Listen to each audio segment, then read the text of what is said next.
మీ business ఏదైనా మీ ఊర్లో promotion చేయాలంటే అది సుమన్ టీవీతోనే సాధ్యం. ఇప్పుడే సంప్రదించండి. రైట్, అందరికీ నమస్కారం.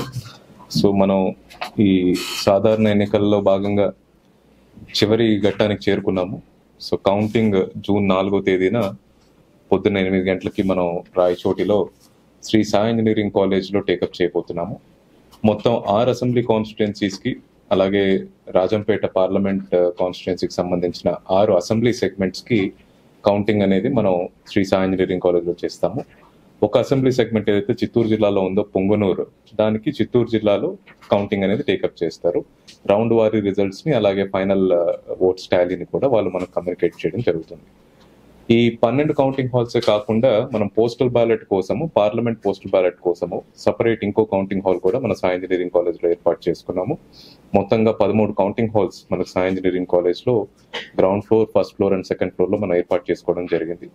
కౌంటింగ్ కి సంబంధించి అన్ని ఏర్పాట్లని డిస్ట్రిక్ట్ యంత్రాంగం పూర్తి చేయడం జరిగింది. బ్యారికేడింగ్ కావచ్చు, అలాగే కౌంటింగ్ హాల్స్లో కావాల్సిన మెటీరియల్ కావచ్చు, కౌంటింగ్ కావాల్సిన పర్సనల్ కావచ్చు, వాళ్ళ ట్రైనింగ్ కావచ్చు, ఇలాంటి అన్ని ఏర్పాట్లని కంప్లీట్ చేసుకోవడం జరిగింది.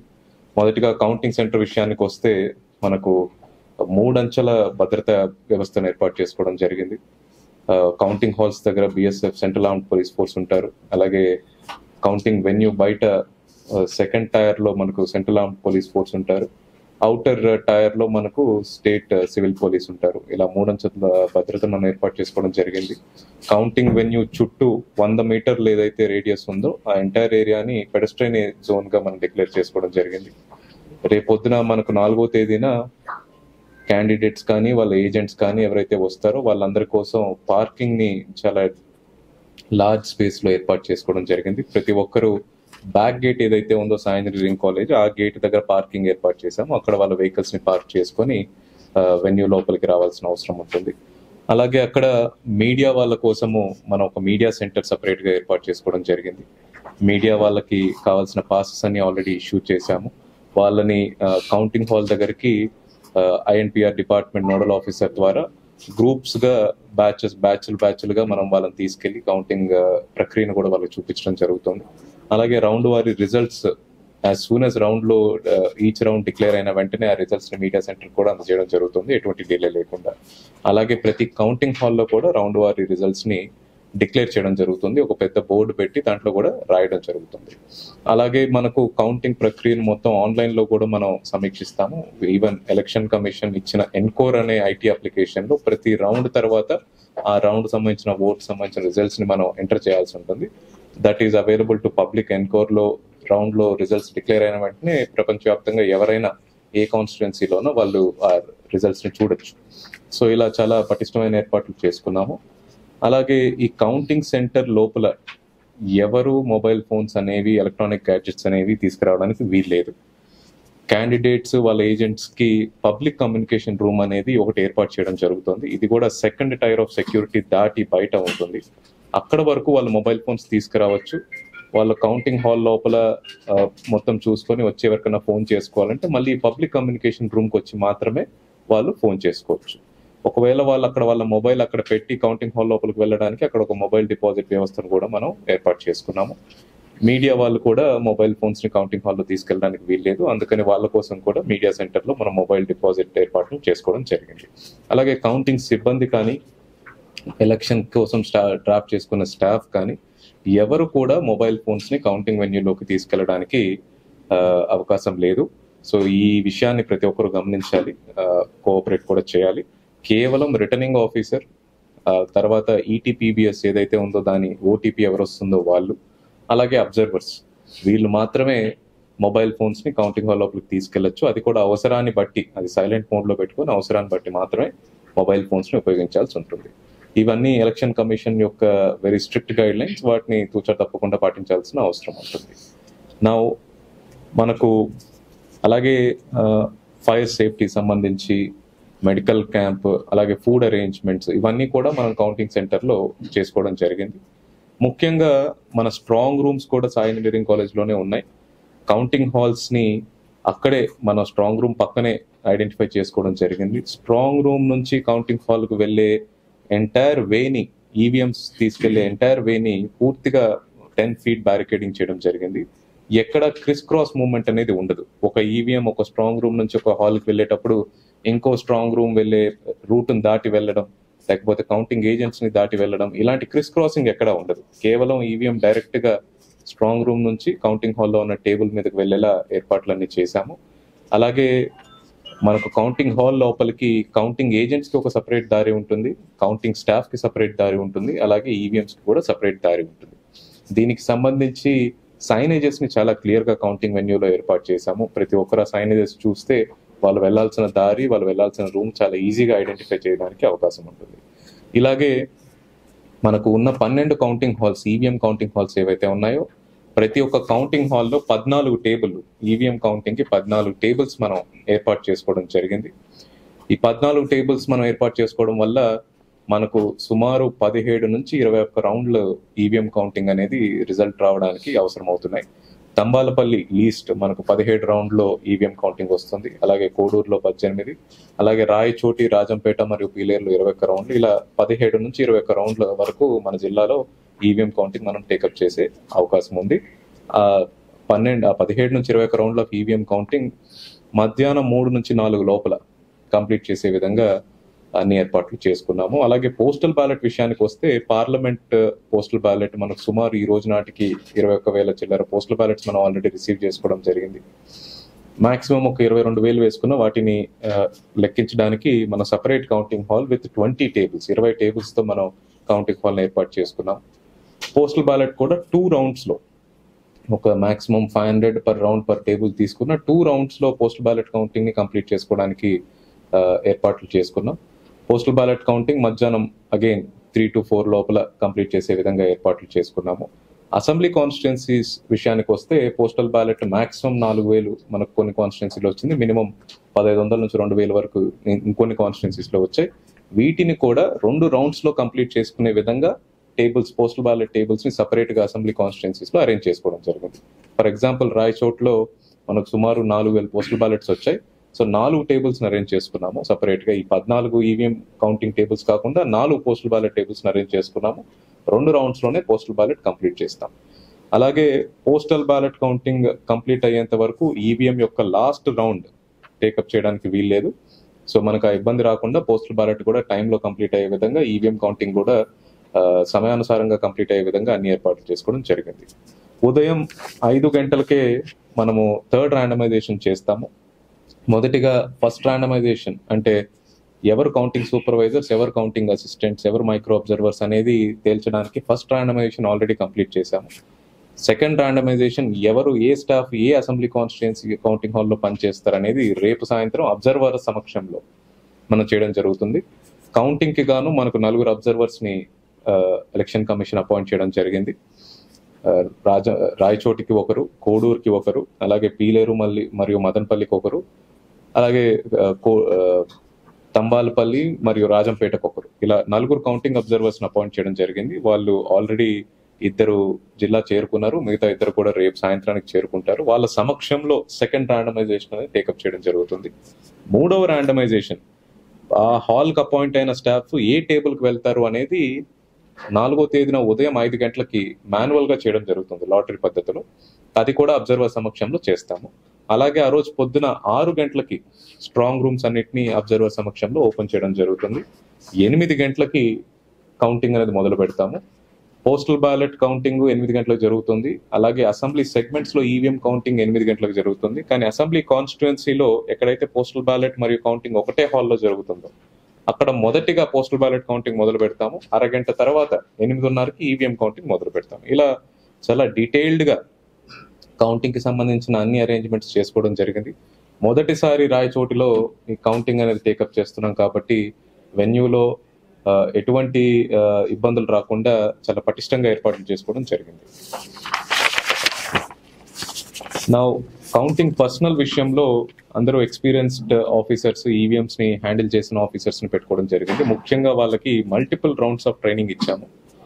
అలాగే వాళ్ళకి హ్యాండ్స్ ఆన్ ట్రైనింగ్, మనకు ఈవీఎంస్ ట్రైనింగ్ ఈవీఎంస్ ని పెట్టి మాక్ కౌంటింగ్ కూడా చేయడం జరిగింది. అలాగే పోస్టల్ బ్యాలెట్ కౌంటింగ్ సంబంధించి డమ్మీ బ్యాలెట్స్, పోస్టల్ బ్యాలెట్స్ ని తయారు చేయించి వెరిఫికేషన్ లో వాటిలో ఎటువంటి డౌట్స్ రాకుండా ట్రైనింగ్ ఇవ్వడం జరిగింది. కౌంటింగ్ స్టాఫ్కే కాకుండా ఎవరైతే ఈ ఐటీ అప్లికేషన్స్ వాడతారో, ముఖ్యంగా ట్యాబులేషన్ చేస్తారో ఇలాంటి వాళ్ళకు కూడా స్పెషల్గా మనం మైక్రో ట్రైనింగ్స్ కూడా ఇవ్వడం జరిగింది. కౌంటింగ్ స్టాఫ్ కూడా కౌంటింగ్ ప్రాసెస్ని ఎటువంటి మిస్టేక్స్ లేకుండా చేయడానికి కంప్లీట్గా సంసిద్ధంగా ఉన్నారు. ఇది అతి ముఖ్యమైన విషయం మన కౌంటింగ్లో కౌంటింగ్ ఏజెంట్స్ అపాయింట్మెంట్ మరియు వాళ్ళ బిహేవియర్. నా ప్రతి టేబుల్ ఎక్కడైతే ఈవీఎం కౌంటింగ్ జరుగుతున్నా, పోస్టల్ బ్యాలెట్ కౌంటింగ్ జరుగుతున్నా, ఈటీపీపీఎస్ ప్రీ కౌంటింగ్ జరుగుతున్నా, టాబులేషన్ జరుగుతున్నా, ప్రతి చోట ఒక ఏజెంట్ని అపాయింట్ చేసుకోవడానికి ప్రతి క్యాండిడేట్కి ఆస్కారం ఉంటుంది. వాళ్ళు ఈ ప్రతి ఒక్క ఏజెంట్ ఒక వైర్డ్ మెష్, బయట కౌంటింగ్ హాల్ చుట్టూ ఒక వైర్డ్ మెష్ ఉంటుంది. ఆ మెష్కి అవతల కౌంటింగ్ ఏజెంట్స్ కూర్చోడానికి అన్ని సౌకర్యాలు ఏర్పాటు చేయడం జరిగింది. ఈ ఏజెంట్స్ అపాయింట్మెంట్ అనేది 3 రోజులు 3 క్లియర్ డేస్ ముందు వాళ్ళు క్యాండిడేట్స్ రిటర్నింగ్ ఆఫీసర్కి వాళ్ళ డీటెయిల్స్ సబ్మిట్ చేయాల్సి ఉంటుంది. అలాగే ఫామ్ 18లో క్యాండిడేట్ వాళ్ళ ఒక ఏజెంట్ అపాయింట్ చేసుకోవాల్సి ఉంటుంది. వీటి మీద ఆల్రెడీ క్యాండిడేట్స్ కూడా ప్రతి వారం మీటింగ్ పెట్టడం, అలాగే వాళ్ళకు కూడా ఎంటైర్ కౌంటింగ్ ప్రాసెస్ మీద ట్రైనింగ్ ఇవ్వడం జరిగింది. Most of the candidates already వాళ్ళ ఏజెంట్స్ యొక్క డీటెయిల్స్ని సబ్మిట్ చేశారు. నా ఈ ఏజెంట్స్ యొక్క behaviour inside the counting hall should be very proper. వాళ్ళకు కూడా ట్రైనింగ్ ఇవ్వడం జరిగింది.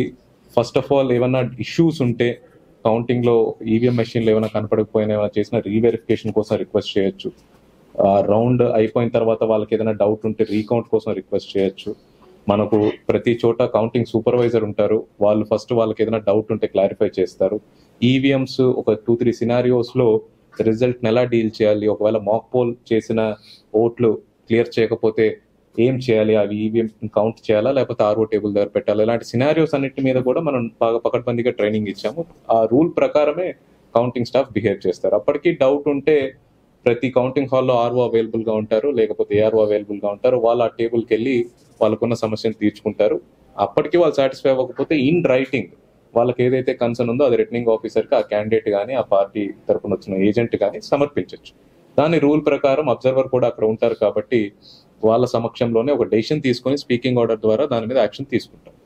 ఒక ప్రాసెస్ ఏదైతే ఉందో ఈ ప్రాసెస్ని ఫాలో చేయాల్సిన అవసరం ఉంది. ఒక ఆర్ఓ వచ్చి మాట్లాడి కౌంటింగ్ హాల్లో రిటర్నింగ్ ఆఫీసర్ యొక్క డెసిషన్ ఇస్ ఫైనల్. ఆ డెసిషన్ ఛాలెంజ్ చేయాలంటే డిస్ట్రిక్ట్ ఎలక్షన్ ఆఫీసర్ కూడా ఎటువంటి అథారిటీ ఉండదు రిటర్నింగ్ ఆర్ఓ మీద. అలాగే స్టేట్లో సిఇఓ గారికి కూడా రిటర్నింగ్ ఆఫీసర్ మీద ఎటువంటి అధికారం ఉండదు. ఒక ఆర్ఓ యొక్క డెసిషన్ ఛాలెంజ్ చేయాలంటే they have to go to appropriate court. So RO decision file అయిన తర్వాత కూడా ఇష్యూ చేయడానికి ఎవరైనా క్రియేట్ చేస్తే మాత్రం చాలా స్టర్న్గా యాక్షన్ తీసుకోవడం జరుగుతుంది. ఫస్ట్ ఆఫ్ ఆల్ ప్రతి ఒక్క డెసిషన్, అక్కడ తీసుకునే ప్రతి ఒక్క చర్య completely election commission of India prescribe చేసిన రూల్స్ ప్రకారమే ఉంటుంది. ప్రతి ఒక్క ఆఫీసర్ కాంపిటెంట్గా డీల్ చేస్తారు. స్టిల్ ఏమైనా ఇష్యూస్ ఉంటే అప్రోప్రియేట్ ఫోరంలో ఏజెంట్స్ ఇవ్వడానికి కూడా వాళ్ళకు అవకాశం ఇస్తాం. ఇది కాకుండా అక్కడ ఎవరైనా ఇన్సిడెంట్స్ క్రియేట్ చేస్తే మాత్రం ఇమీడియట్గా వాళ్ళని ఆర్ఓ ఆర్డర్ చేత వాళ్ళని ఆ కౌంటింగ్ హాల్ నుంచి రిమూవ్ చేయించడం జరుగుతుంది. రిమూవ్ చేయించి మళ్ళీ బయట కౌంటింగ్ హాల్ బయట కౌంటింగ్ వెన్యూ బయట వదలడం కాకుండా వాళ్ళని కౌంటింగ్ ప్రాసెస్ మొత్తం కంప్లీట్ అయ్యేంత వరకు they will be kept in lockup, they will be kept behind bars. వాళ్ళు ఎటువంటి law and order situation create చేయకుండా కౌంటింగ్ ప్రాసెస్ అంతా కంప్లీట్ అయ్యేంత వరకు వాళ్ళని లాకప్లో పెట్టడం జరుగుతుంది. This is very important. ఈ విషయం కౌంటింగ్ ఏజెంట్స్ అలాగే వచ్చే క్యాండిడేట్స్ వీళ్ళందరూ గమనించి వాళ్ళ ఏజెంట్స్ని వాళ్ళు కూడా గైడ్ చేసి ఇటువంటి అవాంఛనీయ సంఘటనలు మన కౌంటింగ్ వెన్యూలో జరగకుండా చూసుకోవాలని చెప్పి మీ తరపున అందరినీ రిక్వెస్ట్ చేస్తున్నాము. అలాగే కౌంటింగ్ ఏజెంట్స్ కూడా మొబైల్ ఫోన్స్ తెచ్చుకోవడానికి వీలుండదు. So counting agents mobile phones తెచ్చుకుంటే వాళ్ళు అక్కడ పెట్టుకోవడానికి ఎటువంటి ఆస్కారం లేదు కాబట్టి వాళ్ళు ఎవరు తెచ్చుకోకూడదు. నా ప్రతి రౌండ్కి రిజల్ట్ డిక్లేర్ చేస్తాము. పార్లమెంట్కి వచ్చేటప్పటికి 7 అసెంబ్లీ సెగ్మెంట్స్ నుంచి రిజల్ట్ కన్సాలిడేట్ చేసి పార్లమెంట్ కాన్స్టిట్యుయెన్సీ సంబంధించి కూడా రౌండ్ వైజ్ రిజల్ట్ని డిక్లేర్ చేయడం జరుగుతుంది. పోస్టల్ బ్యాలెట్ ఏవైతే 2 రౌండ్స్ ఉంటాయో అది కూడా రౌండ్ తర్వాత రిజల్ట్ డిక్లేర్ చేయడం జరుగుతుంది. కానీ ఓట్స్ టాలీలో మాత్రం అన్ని రౌండ్స్ ఈవీఎం అయిన తర్వాత మాత్రమే పోస్టల్ బ్యాలెట్ ఓట్స్ని మనం యాడ్ చేసుకోవడం జరుగుతుంది. సో సుమారు ఈ మొత్తం మనం చేసుకున్న ఏర్పాట్ల దృష్ట్యా మనకున్న పోలింగ్ స్టేషన్స్ పోలైన ఓట్ల దృష్ట్యా 6 గంటల లోపల అన్ని కాన్స్టిట్యుయెన్సీస్ యొక్క రిజల్ట్ని మనం డిక్లేర్ చేసి క్యాండిడేట్ని రిటర్న్ చేసే అవకాశం ఉంది. 6 PM లోపల most of the constituencies will be able to complete the process. దాని తర్వాత కూడా ఈవీఎంస్ని సీలింగ్ ఎస్ఓపి ప్రకారం సీల్ చేసి మన డిస్ట్రిక్ట్ వేర్ హౌస్లో భద్రపరచడం జరుగుతుంది అదే రోజున. నా coming to law and order, SP గారు ఇన్ డీటెయిల్ మీకు చెప్తారు. But as already spoke, strong మన కౌంటింగ్ వెన్యూ దగ్గర 3 tier సెక్యూరిటీతో పాటు ప్రతి చోట ఎవరైనా లా అండ్ ఆర్డర్ ఇబ్బంది క్రియేట్ చేసే, అలాగే రూల్స్ ని డిసోబే చేసే వాళ్ళతో డీల్ చేయడానికి క్విక్ రెస్పాన్స్ టీమ్స్ ని కూడా ప్రతి ఫ్లోర్ లో బిల్డింగ్ చుట్టూ కూడా మనం ఏర్పాటు చేసుకోవడం జరుగుతుంది. అలాగే జిల్లా వ్యాప్తంగా కూడా వీఆర్ డిప్లాయింగ్ ఎనఫ్ ఫోర్స్. అక్కడ కూడా మల్టీ టైర్ సెక్యూరిటీ, ఇమీడియట్ గా రెస్పాన్స్ అయ్యే విధంగా వేరియస్ మొబైల్ పార్టీస్ ని కూడా ఏర్పాటు చేసుకోవడం జరుగుతుంది. కొంతమంది మెజిస్ట్రేట్స్ ని కూడా డివిజనల్ హెడ్ క్వార్టర్సెస్ లో, ఇంపార్టెంట్ అర్బన్ ఏరియాస్ లో, సెన్సిటివ్ ఏరియాస్ లో మనం డిప్లాయ్ చేయడం జరుగుతుంది. ఆల్రెడీ మనం సిఆర్పిసి 144 ఆర్డర్ జిల్లాలో ఇంప్లిమెంట్ చేస్తున్నాము. 6వ తేదీ వరకు ఈ ఆర్డర్ ఫోర్స్ లో ఉంటుంది. ఎక్కడన్నా మోర్ దెన్ 5 people అన్ఆథరైజ్డ్ గా అసెంబ్లీ అయితే వాళ్ళ మీద యాక్షన్ తీసుకోవడం జరుగుతుంది. ఇదే కాకుండా మనం కొన్ని డిఫరెంట్ మెజిస్ట్రేట్ ఆర్డర్స్ కూడా పాస్ చేశాము జిల్లాలో లా అండ్ ఆర్డర్ ని ఇంటాక్ట్ పెట్టడానికి. మనం ఏదైతే క్వారీస్ ఉన్నాయో ఆ క్వారీస్ లో ఈ రాళ్ళు, ఈ కన్స్ట్రక్షన్ మెటీరియల్ అన్ఆథరైజ్డ్ గా మూవ్ చేయకూడదు, అన్లాఫుల్ ఎలిమెంట్స్ కి వెళ్లకుండా చూసుకోవాలి. ఒకవేళ అలాంటి వాళ్ళ క్వారీ నుంచి వెళ్ళిన మెటీరియల్ ని ఎక్కడన్నా ఇలాంటి వైలెంట్ యాక్టివిటీస్ యూస్ చేస్తే దాని రెస్పాన్సిబిలిటీ ఆ క్వారీ యొక్క నిర్వాహకులదే అని చెప్పి మనం ఆల్రెడీ ఒక ఆర్డర్ పాస్ చేయడం జరిగింది. అలా మూవ్ అవుతున్న మెటీరియల్ మీద కూడా మనం విజిలెన్స్ పెట్టడం జరిగింది. అలాగే ఫైర్ క్రాకర్స్ వాటిని అమ్మడం, ట్రాన్స్పోర్ట్ చేయడము 144 ఆర్డర్ ఇంప్లిమెంట్ లో ఉన్న టైంలో వాటిని బర్స్ట్ చేయడానికి అవకాశం ఇచ్చిన, సేల్ చేసిన వాళ్ళ మీద కూడా యాక్షన్ తీసుకునే విధంగా ఎక్స్ప్లోసివ్స్ యాక్ట్ కింద మనం నోటీస్ ఇవ్వడం జరిగింది. అలాగే మనం ఈ లాడ్జెస్ లో, హోటల్స్ లో, ఇలాంటి వాటిల్లో కేవలం ఏజెంట్స్ గా రేపొద్దున కౌంటింగ్ ప్రాసెస్ లో పార్టిసిపేట్ చేసే వాళ్ళు, అలాగే ఏదైనా రిలీజియస్ కాంగ్రిగేషన్స్, ఇప్పుడు మనకు జాతరలు ఇవి జరుగుతున్నాయి కాబట్టి వాటిల్లో పార్ట్ తీసుకునే వాళ్ళు, లేకపోతే ఏదైనా పర్సనల్ ఈవెంట్స్కి వచ్చిన వాళ్ళు తప్ప మిగతా వాళ్ళు ఎవరు హోల్డ్ అయి ఉండడానికి వీలు లేదు. వాటికి సంబంధించి కూడా మనం ఆర్డర్స్ ఇవ్వడం జరిగింది. అతి ముఖ్యంగా ఈ 144 ఆర్డర్ మనకు 6వ తేదీ వరకు ఫోర్స్ లో ఉంటుంది కాబట్టి క్యాండిడేట్స్, అలాగే ఓడిపోయిన వాళ్ళు, గెలిచిన వాళ్ళు ఈ victory processions, celebrations, display of strength ఇలాంటివి చేయడానికి ఆస్కారం లేదు. అలాంటివి ఎవరైనా చేస్తే మాత్రం చాలా స్ట్రిక్ట్ కాన్సిక్వెన్సెస్ ఉంటాయి. ఎవరైతే క్యాండిడేట్స్ ఉన్నారో వాళ్ళ మూవ్మెంట్ మీద కూడా కంప్లీట్ గా పోలీస్ డిపార్ట్మెంట్ నిఘా పెట్టడం జరిగింది. సో క్యాండిడేట్స్ ఇక్కడ కౌంటింగ్ సెంటర్ నుంచి వాళ్ళ ఇంటికి వెళ్తున్నారా, లేకపోతే వేరే వేరే ప్లేసెస్ కి వెళ్ళి అక్కడ ఎవరితో మీటింగ్స్ పెట్టుకుంటున్నారా అనేది కూడా చాలా క్లియర్ గా మానిటర్ చేస్తాము. ఎవరైనా డీవేట్ అయితే మాత్రం డెఫినెట్ గా లా అండ్ ఆర్డర్ ని ఇంటాక్ట్ పెట్టడానికి ఎలాంటి చర్యలు తీసుకోవాలో అన్ని చర్యలు తీసుకునే విధంగా డిస్ట్రిక్ట్ అడ్మినిస్ట్రేషన్ ప్రిపేర్ అయి ఉంది. నా కౌంటింగ్ సంబంధించి ఎలక్షన్ ప్రాసెస్ ఎంత పకడ్బందీగా చేశామో అంతకంటే స్మూత్ గా చేయడానికి, ఒక పీస్ఫుల్ మేనర్ లో చేసుకోవడానికి అన్ని ఏర్పాట్లు చేశాము. ఈ ఎలక్షన్ సంబంధించి సుమారు ఒక 3 నెలల కాంప్రహెన్సివ్ ప్రాసెస్ ని మనం చివరి ఘట్టానికి వచ్చాం కాబట్టి ఇక్కడ కూడా ఎటువంటి సంఘటనలు జరగకుండా కౌంటింగ్ ప్రాసెస్ స్మూత్ గా, పీస్ఫుల్ గా జరిగే విధంగా మీరందరూ కూడా సహకారం అందిస్తారని కోరుకుంటున్నాను. Thank you. కూడా మనం ఇంప్లిమెంట్ చేయడం జరిగింది. 3rd and 4th 2 రోజులు సేల్ ఆఫ్ ఆల్కహాల్ మన జిల్లాలో ఉండదు. కంప్లీట్ డ్రై డేస్ గా వాటిని డిక్లేర్ చేశాము. Based on the requirement 5th కూడా అవసరమైతే డ్రై డే ని డిక్లేర్ చేయడం జరుగుతుంది. ప్రస్తుతానికి 3rd and 4th మాత్రం డిక్లేర్ చేశాము. On 4th based on the requirement, 5th అవసరం ఉంటే 5th కూడా డ్రై డే గా డిక్లేర్ చేస్తాం. Thank you. ఆర్డర్ ఇన్సిడెంట్స్ లో ఐడెంటిఫై చేసిన వాళ్ళు బ్రీచ్ అయ్యారో వాళ్ళందరి మీద కూడా యాక్షన్ తీసుకోవడం జరిగింది. అలాగే మనకు కోడూరులో ఒక ఈవీఎం డ్యామేజ్ ఇష్యూ అయింది. దాని మీద కూడా ఎవరైతే అక్యూజ్డ్ ఉన్నారో వాళ్ళని ఐడెంటిఫై చేసి వాళ్ళని ఇమీడియట్ గా అరెస్ట్ చేయడం జరిగింది. వాళ్ళ మీద ఎటువంటి సెక్షన్స్ ని ఇంపోజ్ చేయాలో వాటన్నిటిని ఇంపోజ్ చేసి వాటి మీద యాక్షన్ తీసుకోవడం కూడా చాలా చురుగ్గా జరుగుతుంది. ఒకవేళ ఇంత మనం ప్రతిసారి అందరికీ రిక్వెస్ట్ చేస్తూ వస్తున్నాము వాళ్ళ కోఆపరేషన్ కోసము, ఎటువంటి స్టెప్స్ తీసుకుంటున్నాము, ప్రాసెస్ ఎలా ఉంటుంది, రూల్స్ ఏంటి, గైడ్ లైన్స్ ఏంటి అనేది చాలా క్లియర్ గా చెప్తూ వస్తున్నాం. వాటిని అతిక్రమించి ఎవరైనా బిహేవ్ చేస్తే మాత్రం చాలా సీరియస్ కాన్సిక్వెన్సెస్ ఉంటాయి. సో ఈ ప్రాసెస్ లో సుమారు మీరు 3 నెలల నుంచి చూస్తే ఎంటైర్ అడ్మినిస్ట్రేషన్ ఎలక్షన్ ప్రాసెస్ లో నిమగ్నమై ఉన్నారు. కొన్ని వేల మంది ఈ ప్రాసెస్ లో పనిచేశారు. సో ఒకరిద్దరు చేసే మిస్టేక్స్ వల్ల ఎంటైర్ ప్రాసెస్ సఫర్ అవ్వడానికి ఎటువంటి ఆస్కారం ఇవ్వం. సో వాళ్ళ మీద చాలా స్ట్రిక్ట్ గా యాక్షన్ ఉంటుంది. Even on counting day, following counting కూడా ఎవరైనా law and order incidents create చేయడానికి ట్రై చేస్తే వాళ్ళ మీద సీరియస్ యాక్షన్ ఉంటుంది. ఈ విషయంలో మాత్రం ఎటువంటి కాంప్రమైజెస్ ఉంటాం. కౌంటింగ్ సెంటర్ దగ్గర 3 లేయర్ సెక్యూరిటీ అనేది పటిష్టంగా ఏర్పాటు చేయడం జరిగింది. మనకి బిఎస్ఎఫ్ కంపెనీ అండ్ అలాగే తమిళనాడు స్టేట్ ఆర్మ్ పోలీస్ కూడా డిప్లాయ్ చేయడం జరిగింది. అదే కాకుండా కూడా అదనపు సిఏపిఎఫ్ బలగాలు అండ్ ఏపీఎస్పీ ప్లటూన్స్ కూడా మన జిల్లాకి కేటాయించడం జరిగింది. సో జిల్లా వ్యాప్తంగా కూడా పటిష్ట బందోబస్తు ఏర్పాటు చేయడం జరిగింది. ఎంటైర్ డిస్ట్రిక్ట్ లో దాదాపుగా ఒక 114 విలేజ్ ని కొంచెం సెన్సిటివ్ గా గమనించి ఆ విలేజ్ అన్నిటి దగ్గర కూడా police presence and police pickets పెట్టడం జరిగింది. ఇవే కాకుండా mobile patrolling teams and quick response teams కూడా ఏర్పాటు చేయడం జరిగింది. ఇవన్నీ కూడా ఈ రోజు ఈవినింగ్ కల్లా ఈ ఎంటైర్ డిస్ట్రిక్ట్ లో పోలీస్ ప్రెజెన్స్ అనేది మనకి విజిబుల్ గా కనిపిస్తుంది. అండ్ ఇవి కాకుండా కూడా కొన్ని striking force and reserve force కూడా పెట్టుకోవడం జరిగింది. సో ఎలాంటి సంఘటన జరిగినా ఇమీడియట్ గా రియాక్ట్ అయ్యి రెస్పాండ్ అయ్యే విధంగా ప్లానింగ్ చేసుకున్నాం. అండ్ అదే విధంగా దాన్ని ఖచ్చితంగా ఎక్కడైనా సంఘటన జరిగితే వెంటనే స్పందించే విధంగా కూడా అందరూ సిద్ధంగా ఉన్నారు. అండ్ త్రూ యూ ఈ request everybody to cooperate in this particular process. And ఆ రోజు కౌంటింగ్ డే రోజు కూడా ఎవరైనా కానీ ఏమైనా న్యూసెన్స్ కానీ ఎలాంటిదైనా ఇన్సిడెంట్ క్రియేట్ చేయడానికి చూస్తే ఖచ్చితంగా చాలా కఠినమైన చర్య తీసుకోవడం జరుగుతుంది.